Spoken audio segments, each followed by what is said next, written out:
What's that? Yeah. Yes, there's a lot of competition today. We have the community fair, we have a deer, a buck.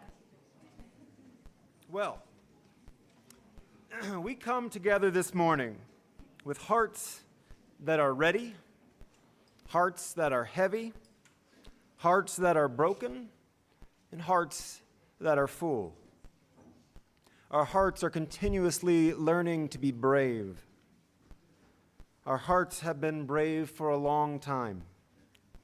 And we come together because this thing we do, daring to bring our open hearts together, requires courage, and it matters. In this time, in this space, we practice presence. In this time and in this space, we practice tenderness. In this time and in this space with each other, we practice compassion. We come together to practice presence with one another, tenderness with those who we meet, and with our own aching hearts, and compassion for all the world.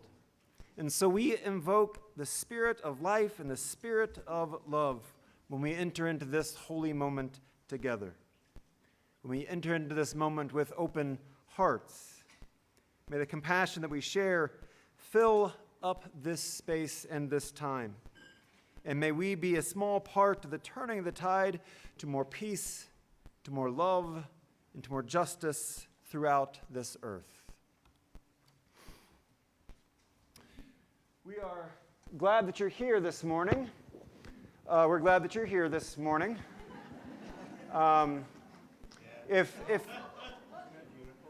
I will not take it personally if you're watching the buck instead of this service.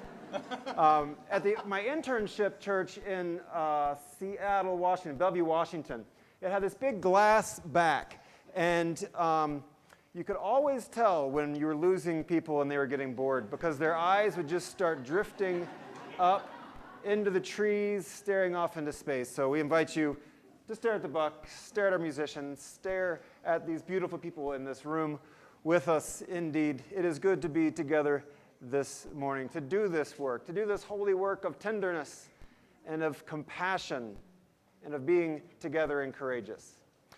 Let us begin by singing this morning. Randy, what do you think about that? Okay. All right.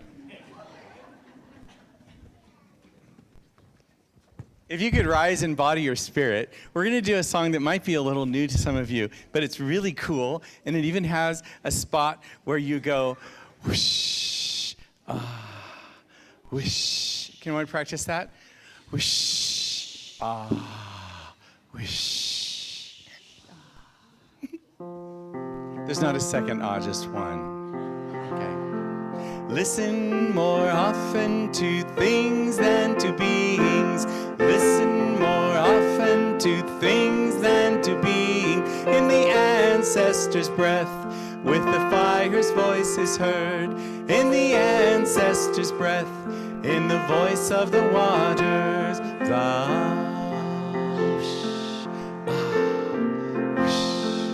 Those who have died have never, never left. The dead are not under the earth. They are in the rustling trees. They are in the groaning woods. They are in the crying grass. They are in the moaning rocks. The dead are not under the earth.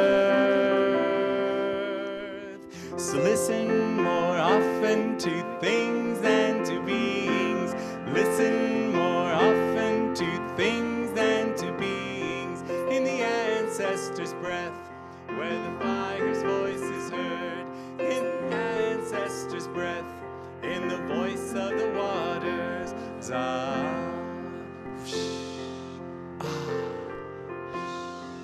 Those who have died have never, never left.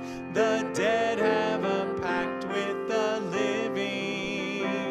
They are in the woman's breast. They are in the wailing child. They are with us in our homes. They are with us in this crowd. The dead have a pact with the living. So listen more often to things than to be.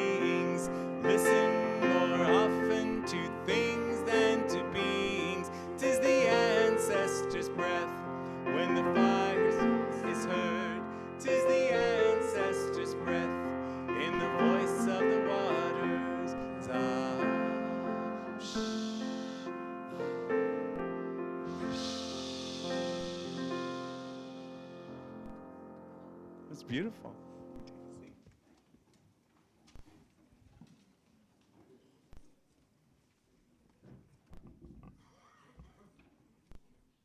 Good morning. Today's child's reading is by Tokopah Turner. Beauty must be shared in order to complete its natural cycle. But for many, putting our gifts into the world is a daunting step to take. No longer looking in on the lit up warmth of belonging from the shadows outside, we must step into being seen, like the flowering bush that gives its fragrance to anyone willing to appreciate it. There is reciprocity intrinsic to all of life that wants to give away what it has been given. Belonging begins when we have to give our gifts away in order to be filled again and again. So long as we are only offering ourselves partially, from behind the protections of our persona, our true kin will never recognize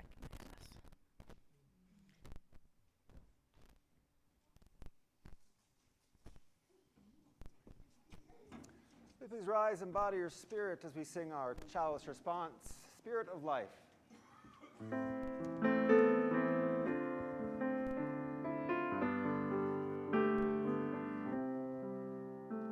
Spirit of life, come unto me. Sing in my heart all the stirrings of compassion. Blow in the wind, rise in the sea, move in the hand, giving life the shape of justice. Roots hold me close, wings set me free. Spirit of life, come to me, come to me. Give me a text.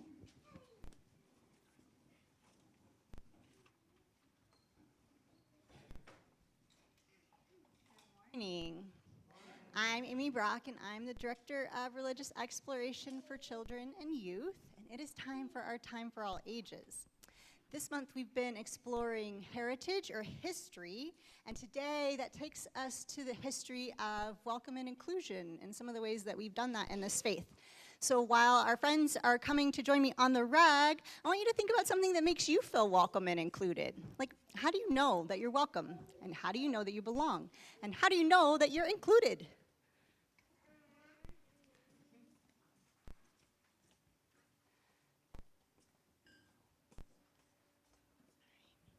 So my friends that are sitting here with me, what do you think is something that makes you feel welcome and included? I bet we have some good ideas. I bet you have some good ideas. What makes you feel included? I think being able to bring our favorite things and share them with our friends is something that makes us feel included in RE sometimes. Yeah, like tractors or cars, yeah. Oh, a monster truck, yes. Oh, okay. What is something? Does this rug make you feel included? Did you know there's a time that was before the rug? It used just to be a cold floor up here, and somebody said, you know what? What if we got a fun rug to put in the front of the congregation so our kids have something to sit on during the time for all ages? So there was a pre-rug time, and then we now live in a post-rug reality. Anybody else have anything that just really makes them feel welcome and included? Like, you know that you belong when this happens. When we're not left out, when we're playing with people and not left out. Anybody else want to share before I share mine? When people ask about your opinion and then they respect it, yeah. Hugs. And sometimes not hugs too, I bet. Maybe asking before we give hugs. Yeah. Yeah. All right. Well, something that makes me feel welcome and included is when I show up somewhere and I see people expressing themselves in the way that makes them feel good. So maybe that means they're wearing like a shirt from their favorite band, or maybe their hair is colored their favorite color like pink, or maybe it's not colored and it's blonde or brown or gray, and they're just wearing and showing up how they want to and how that makes them feel good. Yeah. And so our story today is going to help us think about who can wear colors. And I'm going to share that with you. It's called Pink is for Boys. Pink might not be your favorite color, but your favorite color might be in the story. Pink is for boys and girls and bears. And it's for those who like bows and fancy clothes. And blue is for girls and boys and anyone who wears uniforms on a team. And yellow is for boys and girls and people who like to wear crowns. And green is for girls and boys and people who like to run in the grass. And red is for boys and girls and people who like to play with cars or ride in cars or watch cars. And orange is for girls and boys and anyone who likes popsicles. And purple is for boys and girls and unicorns, because who doesn't like unicorns? Maybe there's somebody who does, but. Brown is for girls and boys and people who like to cuddle teddy bears.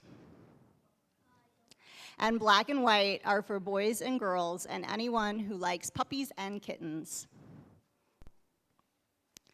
And all of the colors are for everyone, girls and boys and people who like flowers and butterflies and rainbows in the sky. So in our story today, we're going to explore more about colors, and we're going to learn about how butterflies use colors to express themselves in RE today. Are you guys going to explore heritage? We're going to look at a little heritage, yeah. Yeah. Of liberal religion. Heritage of liberal religion. All right, butterflies and liberal religion. But before we go to RE, we need to say the Children's Covenant. And before we do that, I want to let you know that we have classes today for friends in pre-K through senior year of high school, and that our nursery classroom is open for people with little ones to explore if you need some space and you're here with us today. And we'll say the Children's Covenant. Can you help me? All right. In this place, I am kind. In this place, I am loving. In this place, I am a friend to the earth and all animals and people. In this place, I am loved.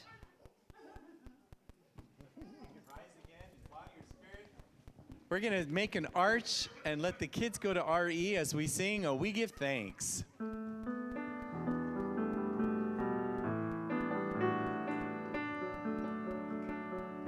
Oh, we give thanks for this precious day, for all gathered here and those far away, for this time we share with love and care.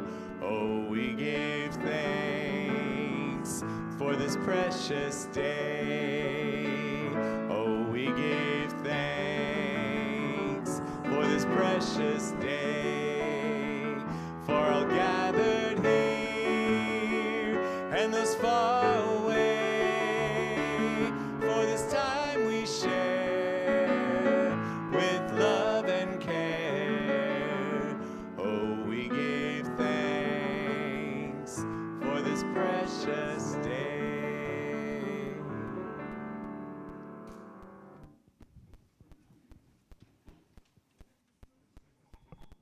Good morning. I'm Leora Mock, your congregational life facilitator stand-in.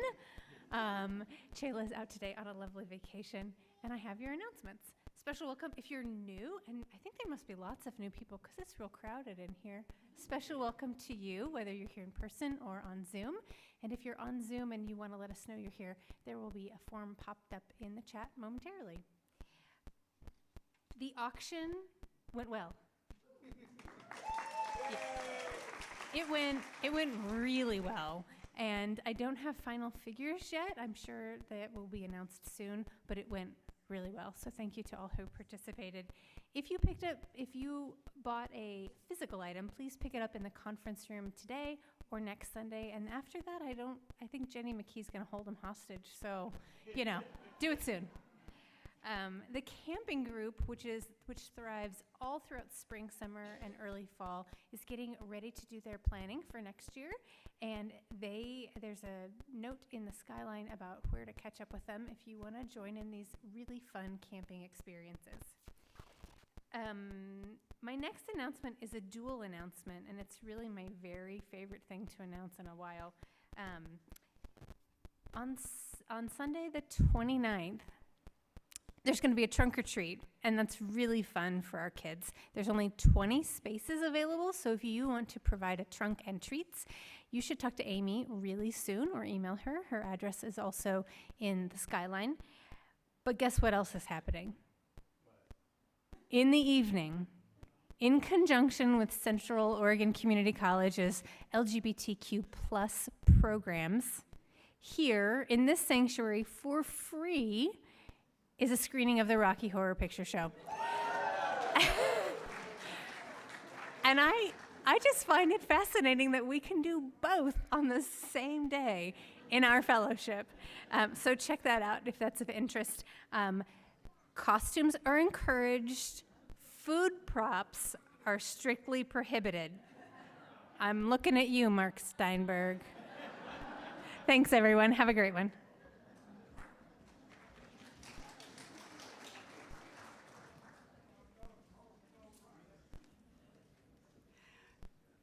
Good morning.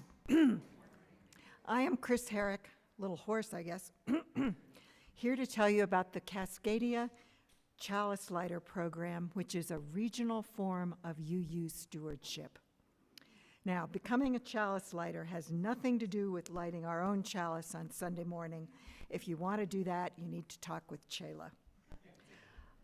Cascadia UU Chalice Lighters unites the UU congregations in Oregon, Washington, Idaho, Alaska, and British Columbia. There are 53 congregations, and so far over 1,500 individual UUs who have enrolled as chalice lighters. The Chalice Lighter program promotes the values of Unitarian Universalism through monetary grants to fund congregational needs.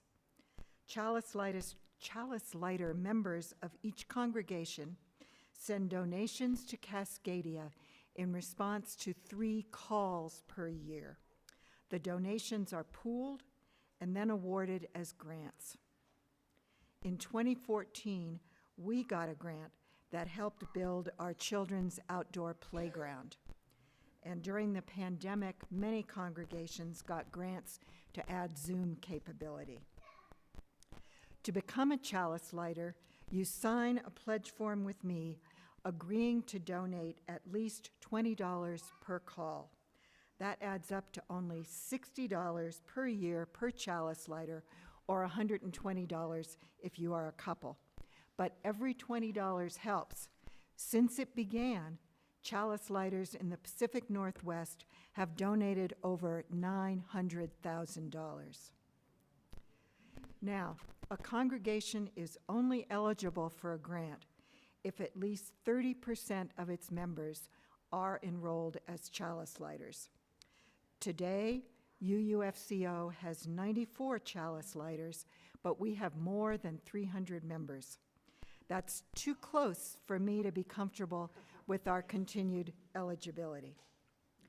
And after service, I will be at a table in the fair area with pledge forms, information sheets, and name tag buttons for each new pledger. And the buttons are these little things that go on your name tag. Becoming a chalice lighter is a great way to help Pacific Northwest UU congregations grow and thrive. If you aren't already a chalice lighter, please pledge with me today. Thank you.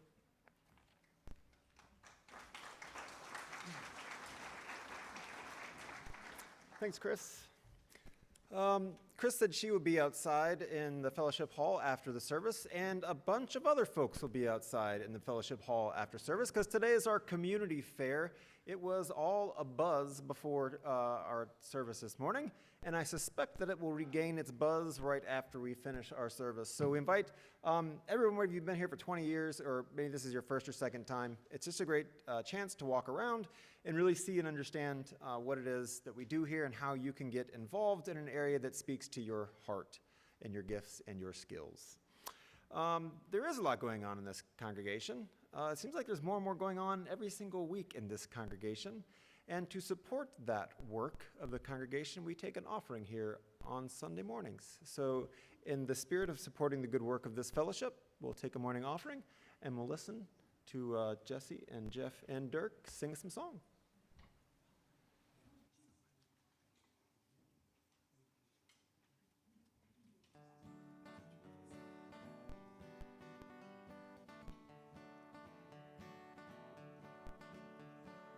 Hold on to me as we go, as we roll down this unfamiliar road. Although this wave is stringing us along, just know you're not alone. I'm gonna make this place your home. Settle down, it's all be clear. Don't pay no mind to the demons that leave you with fear. If you get trouble, it might drag you down. You get lost, you can always be found. Just know you're not alone. 'Cause I'm gonna make this place your home. Ooh.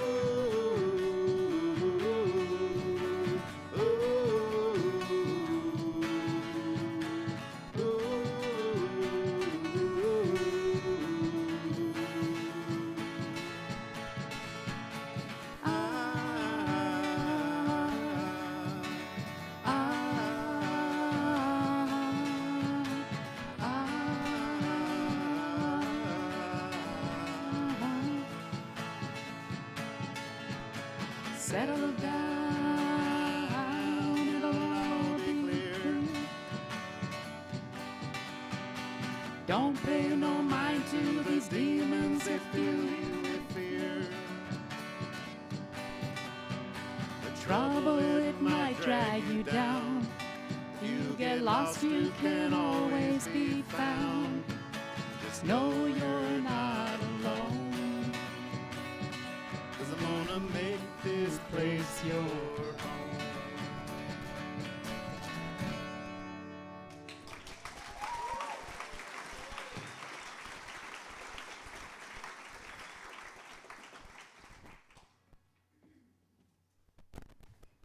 You all want to see something really, really, really, really cool that has been many, many, many years in the making? We've got a small video to show you. It's about 1 minute and 30 seconds. And this is live footage from Wednesday afternoon. Wednesday afternoon, just out back here, outside, there's this new apparatus, and we invited Anastasia Compton and Parker Doling to do the honors of throwing the switch that officially started our meter and got our solar panels going.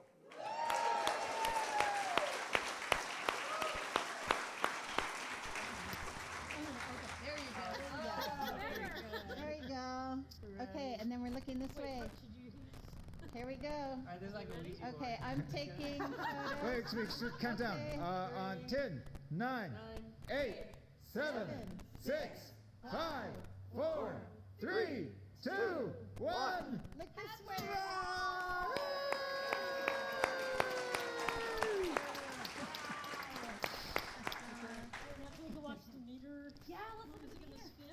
Anastasia said, can we go look at the meter? Because it starts working. Oh, it just sort of blinked back to like a 0 point. Oh, there it is. Maybe that means we're even. 0.06. I don't know how to read it. I don't either, yeah. But it keeps going to 0. Maybe that means we're right even. 0.17. We were just at 0.06. Now we're at 0.17. If it goes down, then we're in trouble. What does that mean? Oh no! Oh man. Oh, 0.693. We're racking it up, people. Oh, here you have something moving along. Yeah, this changes. So it's giving us. So it actually started going up ever so slightly. Like it was 0.17, 0.017, and then it was 0.6, and then it was going up and up. So we are collecting solar energy here at our building. I don't know. It wasn't really. So I'd like to invite up Parker, and Anastasia is the other person that really drove this entire project. I don't think there's anyone who's been involved in this project that would not say that it happened because of Anastasia Compton. So I'm going to invite Parker to introduce Anastasia. Good morning, everybody. So the solar project is, I think, a big deal for not just the building, but for the congregation. I remember the very first Sunday that I was here as an employee a few years back. There's a woman here who was advocating for her company to install solar on the building, and I was telling her, okay, yeah, we'll talk. And then behind the scenes, I learned that we were years away from getting it. It's taken a lot of fundraising. It's taken a lot of planning, and with it, being here and literally making our building a little brighter, metaphorically, it's a sign of the health of the congregation. I think it's a testament to the designers, to donors, to investors, to everybody that's taken part in this. It has come to fruition, and with no short of hard work from the committees involved, the Buildings and Grounds Committee, Environmental Committee, but most importantly, Anastasia Compton has been the spearhead of this project from day one for the last 2.5 years. That's a long time. And so Bob Hedin, why don't you get up here? I see you behind there. Bob Hedin and I made a joint gift of appreciation for Anastasia on behalf of everybody involved in the congregation. Bob made this part gadget gizmo doohickey right here. It is also a solar-powered object, much cheaper than the one on top of our roof. And there's a little tiny solar panel here. And okay, you got it. Yeah, he's smart. Bob also figured out how the meter works. Anastasia, in appreciation, we've made this little gadget which perfectly represents the work you've had to put in. There's a solar panel which turns a little motor, which turns a wheel, which brings little ball bearings up to the top, drops them down to the bottom again, and then brings them back up. It is your solar Sisyphus machine. And Oh my God.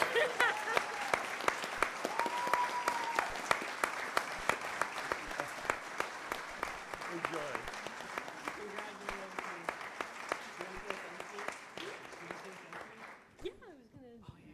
gonna and thank some people and better put this here. I don't want it to fall. Thank you. Don't play with it. All right. Thank you both. Thank you both so much. That is awesome, and it's always when I'm old and gray that's going to call up the memory of this solar project, as if I could forget it.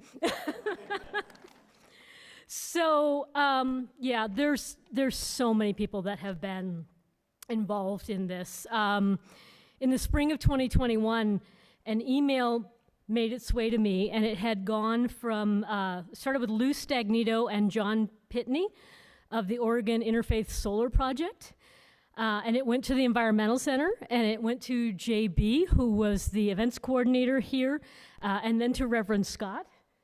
and then to me. And then Lou and John wanted to know if we had ever considered solar on our roof. I think it's safe to say we had given it some thought. Project Drawdown, which keeps a massive database of climate solutions ranked by their potential impacts, places distributed solar production in the top 10 solutions that we can take globally to slow and mitigate the impacts of climate change. And when they look at the top solutions that individuals and households can take, distributed solar makes it to the top 3. Now, we are a little bigger than a household, but we are a family. We are a multi-generational family that has been working on this for a long time, since the building started. So I would like to ask if you were part of that original vision team for this building and talked about making it ready for solar, would you please stand? Or if standing is not a possibility, then raise your hand. Is anybody here? Grace? Okay. Dale, yeah. And stay up. And I know that there are a lot of people who worked on that project who are not here with us for one reason or another. So if you can think of somebody else, anyone here, but particularly those that just stood up, somebody else that had a hand in this project, just all together, can we speak their name into this space so they can join us? Does anybody remember? All right. Yeah. Thank you. Anybody who was part of the planning effort this time around, the solar team, the environmental justice team, the board, the finance committee, the facilities committee, the staff, the endowment, let's have you stand up or rise.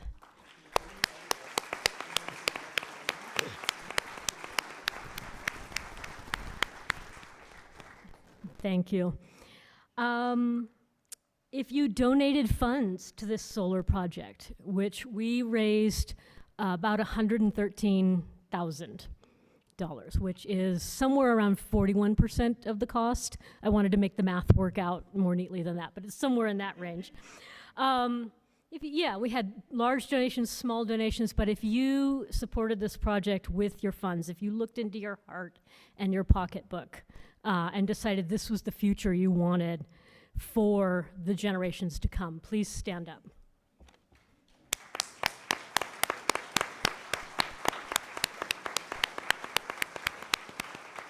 Thank you all so much. And if you attended the congregational meeting on solar, when we had to reach a quorum and we had to get enough votes to authorize this project, because this is your community and your building, our community and our building, so we needed your say-so on it. So if you were at that meeting on Zoom or in person and voted for this solar project, please stand up. And stand up if you answered one of the other categories too. Let's get everybody else up. And and take a look around at that and let that number of people, this was really a joint project. It takes a village to raise a solar array, apparently. And our village extends beyond this building and beyond this community. It extends to our team at Sunbridge Solar and their subcontractors who are Eagle Roofing and Cox Electric, to Oregon Interfaith Solar Campaign, to Collective Sun, Walker Structural Engineering, Peter Burgess Law Firm. Seriously, if you want to touch base with me about any of the groups or organizations that were involved with this, come talk to me after that. And Energy Trust of Oregon, and the lawmakers that passed the Inflation Reduction Act, which is paying for 30% of this project. So. And finally, hopefully, our village will extend to other faith communities and other congregations who will be inspired by this and put up solar projects of their own. So thank you all so much as a community for making this happen.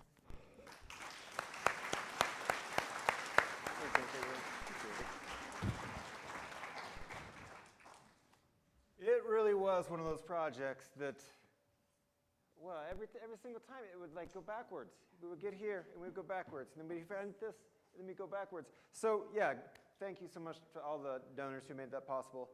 Thank you to Anastasia, to Babadine, to the teams that made it possible. And in congregations, there's this good rule that you don't want to like name things with plaques with people's names on them, because what happens then is you end up with some like beatable bench from 1970 that was given the honor of somebody that you can never get rid of, ever. It's like it becomes part of the church fixture forever because you can't get rid of something that is honor somebody. But we're going to break this rule for Anastasia, and we're going to put a plaque up on our roof next to the solar panels, dubbing them the Anastasia Compton Solar Panel Project. So.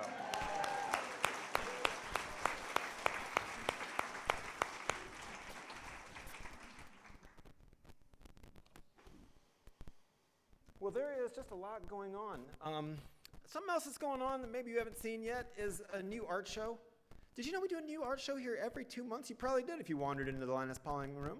But about every 2 months, there's a group of hardworking people on the art team who come together, who talk to local artists in town, and they curate.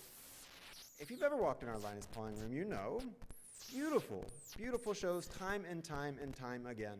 And they just do this. And they never get to know how many people go in there and look at that during the week, during the day, through all of our events.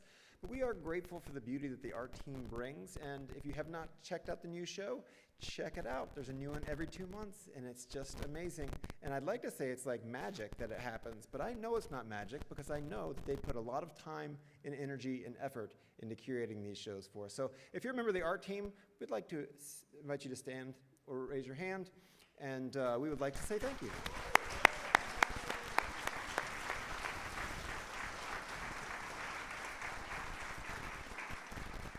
Well, aren't we just a grateful bunch this morning? Aren't we? Speaking of that, I don't know if the ushers had any joys and sorrows that were written down this morning. If so, they never found their way up here. If they might, that would be great. And what I'm talking about, if you're newer to the congregation, is that we read our joys and sorrows and gratitudes out loud into our community for those who choose to. There's forms out on our kiosk. And we do this because it's a practice of sharing our lives, sharing those moments that are mountaintop moments that we just are so excited. We want to shout it out loud and share our joy. And we also share those moments in our lives that are heavy and hard on our hearts. Thanks, John. And we also share our gratitudes, because it's good to lift up those as well. So we're going to pray for good penmanship this morning, since I didn't get to read them earlier. This is from Carolyn Tate, kind of a joy sorrow. Just when I was feeling stronger after the June knee replacement, a dog slammed into me and fractured the bone near the replacement. Now I'm on non-weight bearing for 4 to 5 weeks. But, here's where it gets good. But I sent a message to some UU friends, and they have responded with such grace and generosity. I love our UU community and have learned the great value of even the smallest gesture of kindness. I hope to be there for one of you all someday. Carolyn Tate.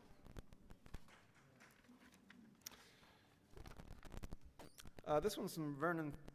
He writes, Vernon Threckeld and Kay Stein write that they have enjoyed hosting Vernon's sons, Brian of New York City and Craig from Seattle, this being Craig's first opportunity to visit them in Bend in nearly 4 years. So yeah, we celebrate with you. It's always good to have family close.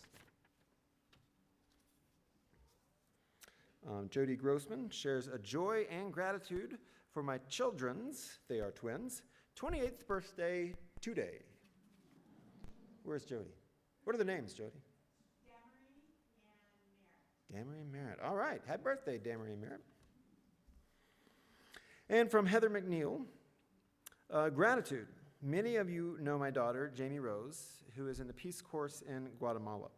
The country is in turmoil due to a corrupt president and his attorney general refusing to transfer power to the newly elected president. There has been 2 weeks of mostly peaceful protests, roads barricaded, stores closed, and food very scarce and expensive. The Peace Corps volunteers were consolidated this week into 2 hotels and are waiting to see if they can return to their sites or remain sequestered or be evacuated. Jamie Rose is safe, and we're able to stay in touch, but I feel very far away. She's optimistic and hopes to return to her site. I am grateful for all the Peace Corps is doing to keep the volunteers safe during this time of chaos and uncertainty. Our thoughts are with you and Jamie Rose, Heather. This is a time of chaos and uncertainty, is it not? Between what's going on in Israel and Palestine, what's going on in Ukraine, what's going on in ongoing conflicts in Africa, what's going on in our country. It is a hard time. And it's hard to make sense of it at all. Sometimes it just seems so senseless. I read this poem today, and it spoke to me. I woke up this morning to 2 notifications. A PTA text string. We're not meeting our fundraising goals, and we've got less than 2 weeks left. And a headline. Death toll surpasses 1,600. The hostages include children. I set my phone aside, put frozen waffles in the toaster, and listened to my kids bicker about who gets the last of the syrup. I took them to school and I wondered, what secret of the universe can explain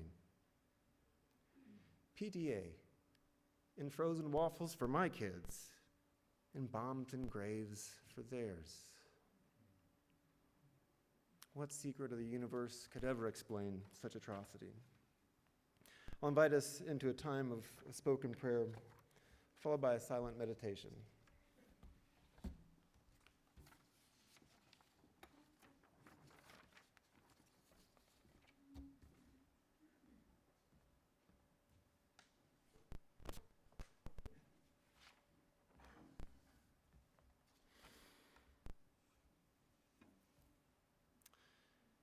Let us breathe deep and enter into a time of awareness within ourselves, an awareness to our internal rhythms,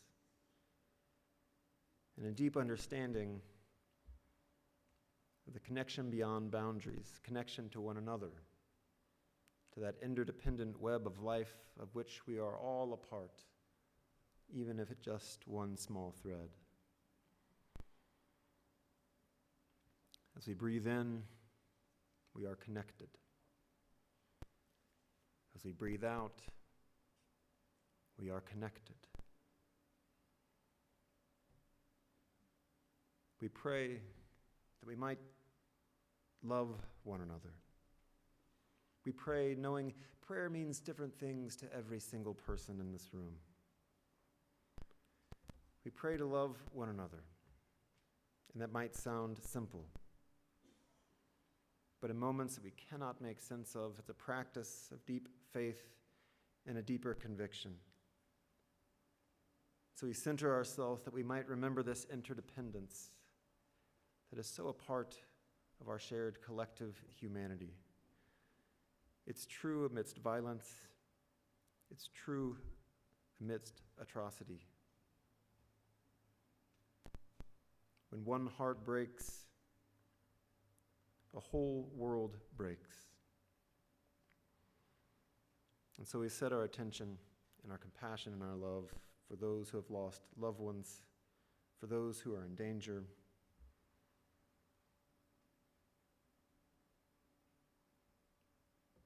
We pray to be granted a vision of unity that is so strong within us, that it reminds us daily and throughout our lives of our connection, that it pushes us gently, tenderly towards peace, towards freedom. Islam teaches peace. Judaism teaches repair. Christianity teaches love. Our own Unitarian Universalist tradition teaches justice.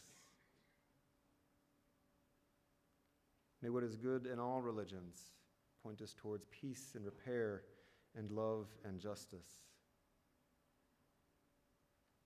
May our minds create a vision of a world that is radical enough to be called sweet and holy and safe.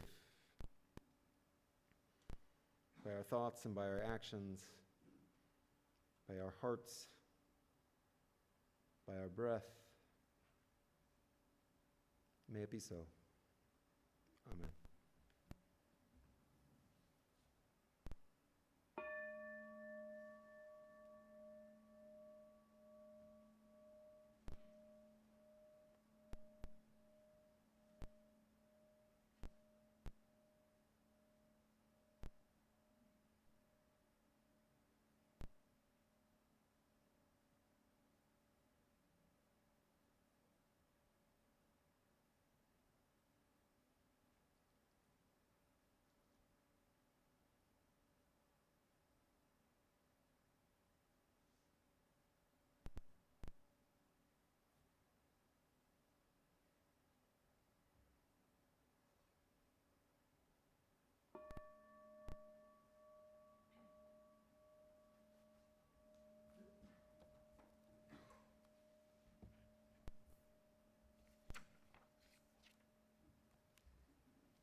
I was a boy, my family would travel down to western Kentucky, where my parents were born.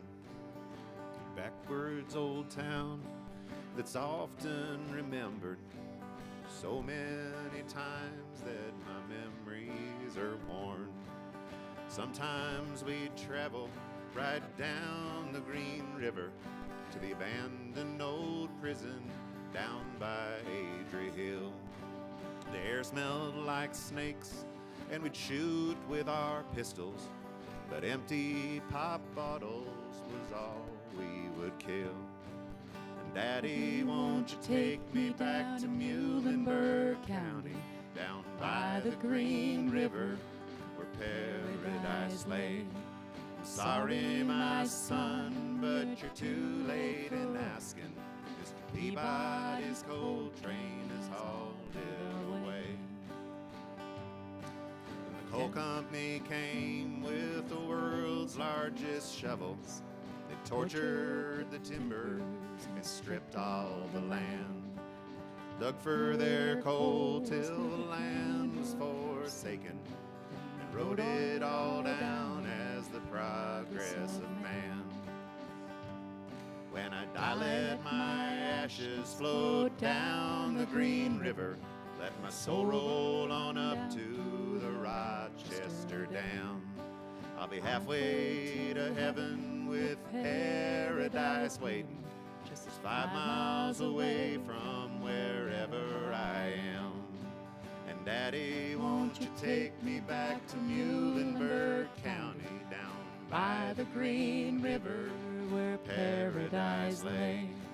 I'm sorry, my son, but you're too late in asking. Mr. Peabody's coal train has hauled it away. Mr. Peabody's coal train has hauled it away.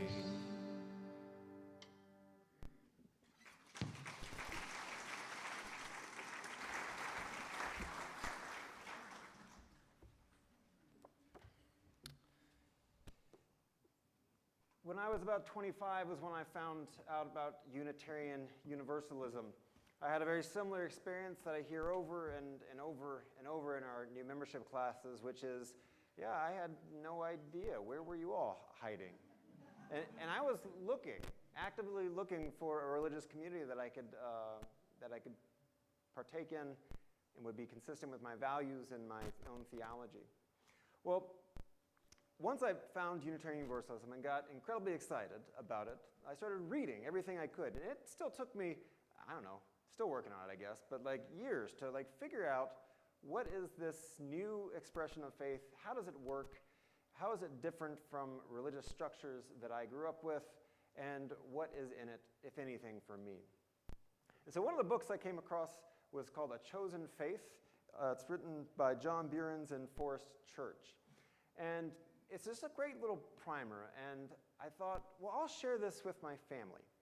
I'll let them read this. I'll buy them each a copy, and then they'll get to understand what this thing is, this new thing that I'm doing. By this time, I'd already started having thoughts about being a minister as well. So I was excited to share it. I come from a family of Presbyterians, and I thought that the Presbyterian side and this new Unitarian Universalist side could be in a nice, gentle relationship, perhaps. So I found this book, the one that I gave to my dad, about a year after I gave it to him. I was like, oh, cool. He read the book, because I could tell it had been read. And I could tell that there were notes in the corner, and there's a whole lot of notes on these back pages. And I thought, well, that's great. He did a thorough job reading it, and he must have really, dove in. He dove in. And then I started reading the notes in the back of the book. And they were, let's say, highly critical of this new religious faith that I had found. And it kind of broke my heart a little bit. I was proud of what I had found in this path that I was taking, and I had hoped to share it with my family and have them also share my excitement and also be proud. But he was not. In fact, he didn't ever tell me this. I just found it in the back of the book. And he read it with a critical eye, just taking down a lot of different points. But the main thing that he just couldn't wrap his head around was the fact that it keeps changing over time. That it keeps changing over time. And if it keeps changing over time, then what is solid there? What is it that is solid about this thing called liberal religion that my son has found? And so it got me thinking a lot about that question. What is solid about our tradition? When I was a kid, one of the things I could never understand was this couple of phrases. The king is dead, long live the king. I could not make sense of it at all. You just told me the king is dead, and now you're telling me, long live the king. I don't get it. And it was probably embarrassingly later in life where I heard it on TV and it clicked. Oh, they're talking about the next king, not the first dead king. The next king.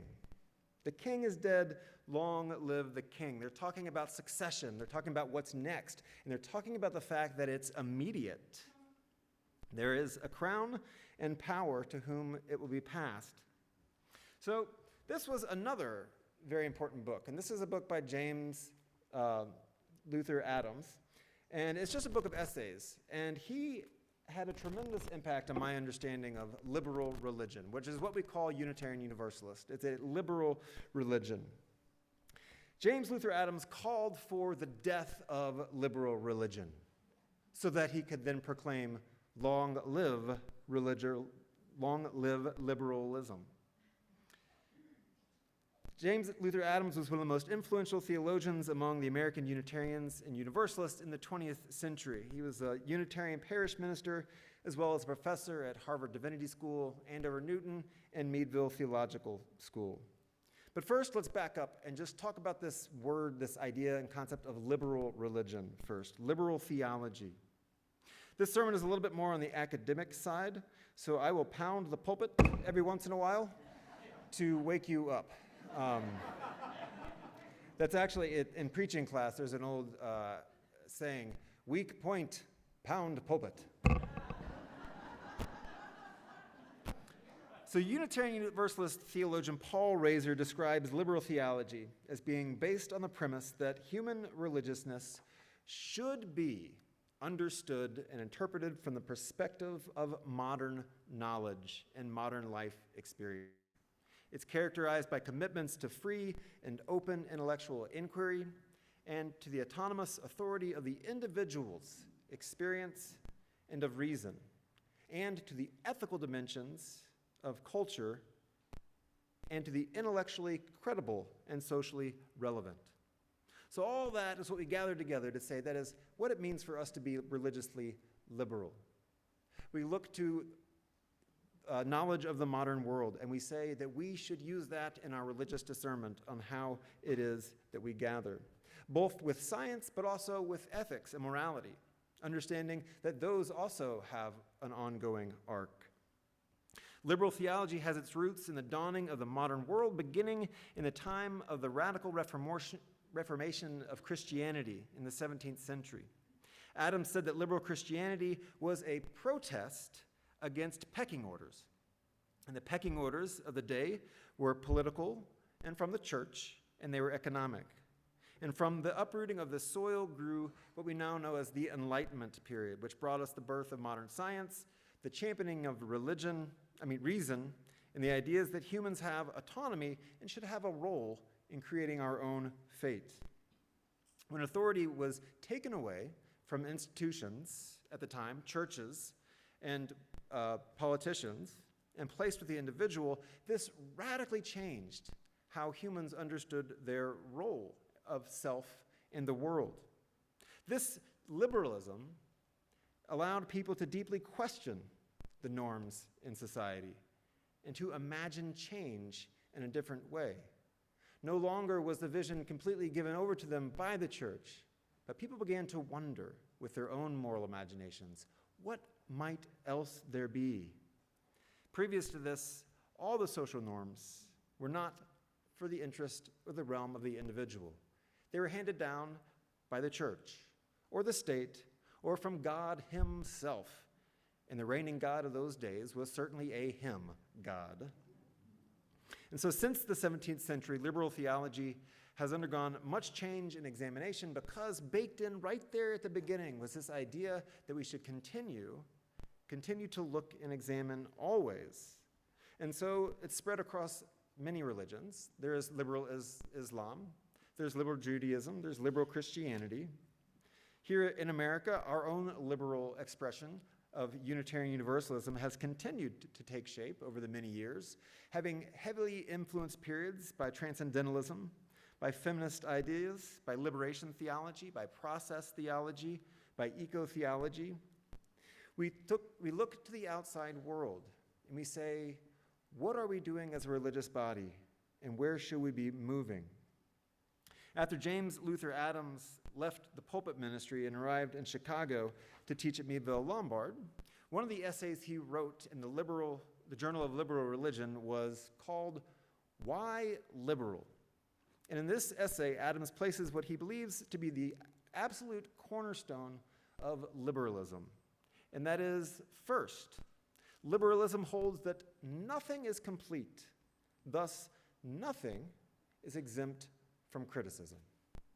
If nothing is complete, then we should always be able to offer an analysis to it. This is the primary basis that we believe revelation is continuous and ongoing. How beautiful of an idea is that?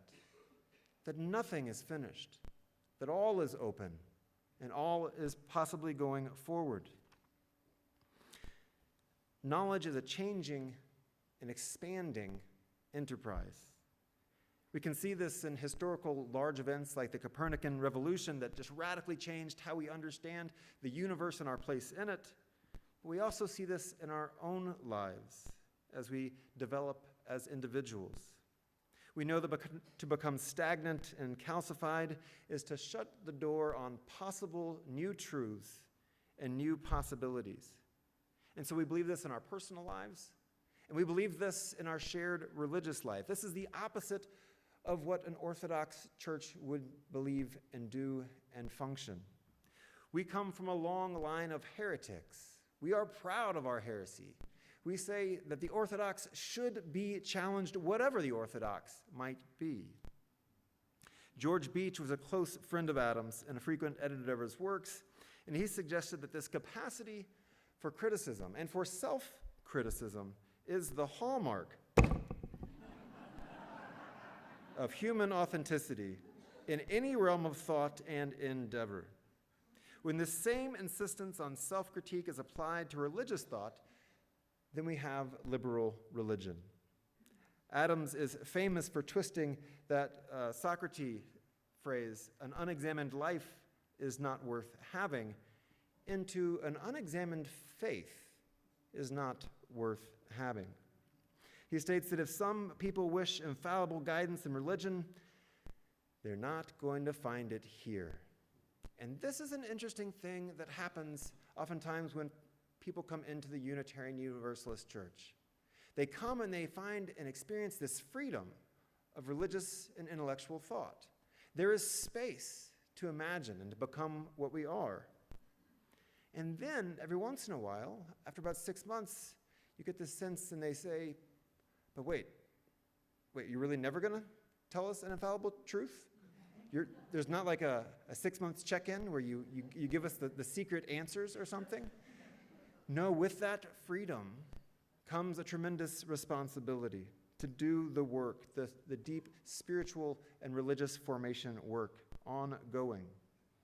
We would hold that we might not have all the perfect answers, and we're humble in saying that. But we do like to continue perfecting questions. And perhaps with better questions come better answers. This method of critique and openness to new ideas supplies us with a great diversity of source material. This is a book show and tell sermon. I don't know, because we sing on our screen these days, the hymnal isn't as commonly found, out there rifling around. But if you see one of these on the rack, pick it up and check it out. It's the readings in the back of it really give you a sense of how Unitarian Universalism functions. You'll find readings by Susan B. Anthony next to Gandhi, next to Carl Sandburg. It is an incredibly diverse array of material when you look out into the world and say, there is wisdom to be found everywhere. In all the major traditions, in all the world religions, there are poets and there are naturalists, there are theologians, there are social revolutionaries, there are this week's headlines, which always hold a good dose of theological reflection for each of us. So if we take that gigantic body of potential wisdom, of resource, it's possible to get overwhelmed. It's possible to look at the religions and the social sciences and the hard sciences and think potentially it's never ending. So how do I find something within all of that? And the answer is we do it slowly. We do it over time, and we do it together. Adams called for a new theology when he was writing that article in the Journal of Liberal Religion. He called it a prophetic theology. He said that the liberalism and the liberal religious church that he knew should die and long live liberalism, religious liberalism. And he was calling us to a prophetic theology that recognizes the obligation to interpret the signs of the time in the light of the kingdom of God, in his words. Thus, it embodies this theology that's effectually turning liberal theology into something that is liberatory, a liberation. That's what he seeks. In response to the living God, Adams writes, prophetic theology releases what is not ultimately within its power, the moving, reforming, transforming element in the history of religion and culture. And so Adams had this really cool way of defining God. He said God is the community-forming power. That's what God is for Adams, the community-forming power. And so that's how Adams reflected and claimed the truth as he understood it. And each of us is challenged to do that same thing. And we know that you can't just pick any truth, right? Unitarian Universalists fight this stigma of people coming in and saying, you can believe whatever you want to believe. And it's true that we are called to believe certain things in our lives, but we know that if things aren't bound with love and justice and peace, these values that we share and hold, then we don't just get to believe it. We talk about this at our membership meetings, that this is one of the greatest challenges. We're used to religions offering us the capital T truth. That's how it functions. Go to church, be told the truth, go home and try and integrate it into your life. But deep in our theology is a fierce confidence in the collective love of a people gathered. That we would gather together and constantly and continually be exploring ideas of love, putting them up and out into the world and wondering how it is we can love better, more fully. And when we do that as a group of people, all of our small t truths do begin to create something that we hold together, a shared truth. None of us here today would have been satisfied with Unitarian Universalism 100 years ago. It just wouldn't have fit with how we think. It was steeped in patriarchal language, gender exclusivity, sexual oppressive norms of the day, all kinds of stuff we wouldn't want to show up for at church. And so the church evolved and continues to evolve. Liberal religion is dying, as it must, as it always should. It must die over and over and over so as to make room for the next iteration. And I'm glad. There are parts of our faith that are dying. There used to be tremendous infighting around atheists and theistic stances in our churches. And this has slowly started to melt away as we have held a more fully inclusive and opening for diverse theologies here. Now our atheists and our theists join together on a Sunday morning without some begrudged hope that their side will somehow win out in the end. Unitarian Universalists coming out of that Enlightenment era used to hold so firmly to individualism because, yes, we are each free individuals. But in recent years, we understand that this individualism only works when it's balanced with the ideas of community. Never individualism over community, but always individualism and community. This year, the Unitarian Universalist Association is undergoing a process, and has been for the last couple of years, on looking at our principles, the 7 principles that have been a guiding source since the 80s for this tradition, the 7 principles. And there's a national conversation and a vote coming up at GA on switching to a different system around values. And so we have a team that's hard at work here, and we're going to invite that conversation here in this congregation as well, and we're going to invite everybody to play nice at that conversation as well. One of the deepest places is Unitarian Universalism is dying to thinking that wisdom truly and only comes from old, white, straight men. Our tradition now is shaped by a multiplicity of sources of knowledge, understanding all kinds of places of wisdom. We're welcoming a depth of spirituality. We're always renewing our commitment to justice. So this death that we experience is a natural death. It's one showing age of a previous life lived, one that we can be proud of. And so as this current liberal religious faith dies, let us help liberal religion that has served us so well softly to the grave. Let us throw dirt onto the coffin and let us say, yes, liberal religion is dead. And then look up into the horizon and say, long live liberal religion. May it be so.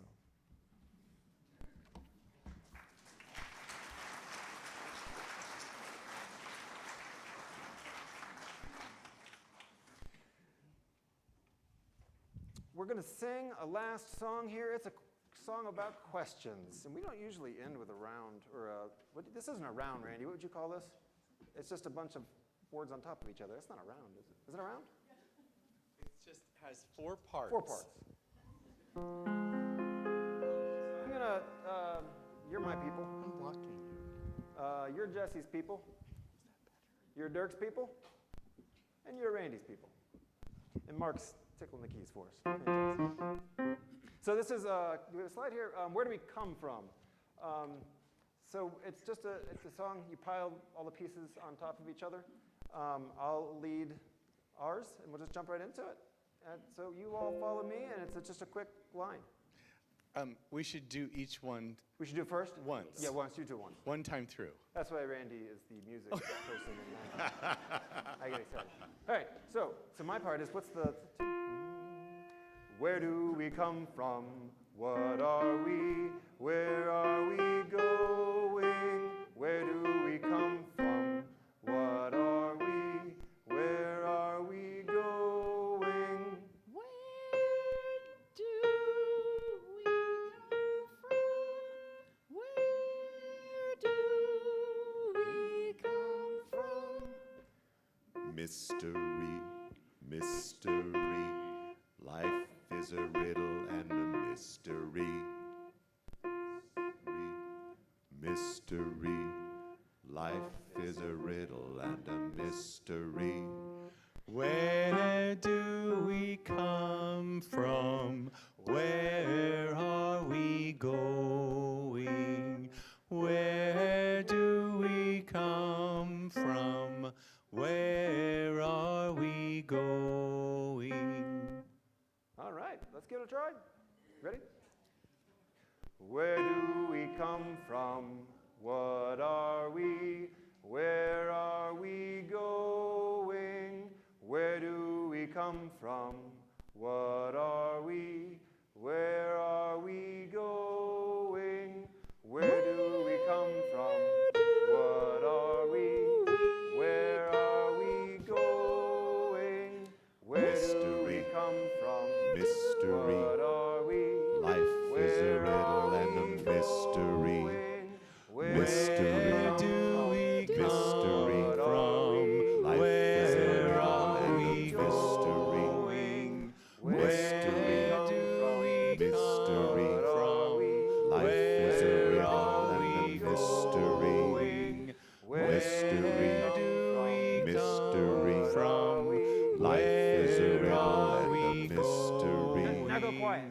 Mystery, mystery, life is a riddle and a mystery. Mystery, mystery, life is a riddle and a mystery. Now build it loud. Where Mystery, do we come from? mystery, What are we? life is a Where riddle are and we a mystery. Where do Mystery, we come from? mystery, What are we? life is a Where riddle are and a we? mystery. One more time. Mystery, we mystery, Are we? life is a Where riddle are and we a mystery.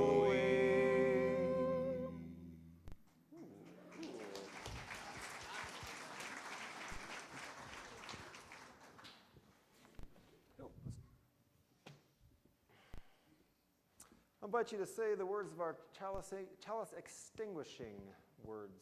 We say our covenant together because it reminds us of who it is we want to be, how we want to be together, and that is grounded in love, is it not? Love is the spirit of this fellowship, and service is its law. This is our covenant, to dwell together in peace, to seek truth in love, and to help one another. Can we end the way we began? And can we just do the wish and ah sounds? Wish, ah, wish, ah, wish,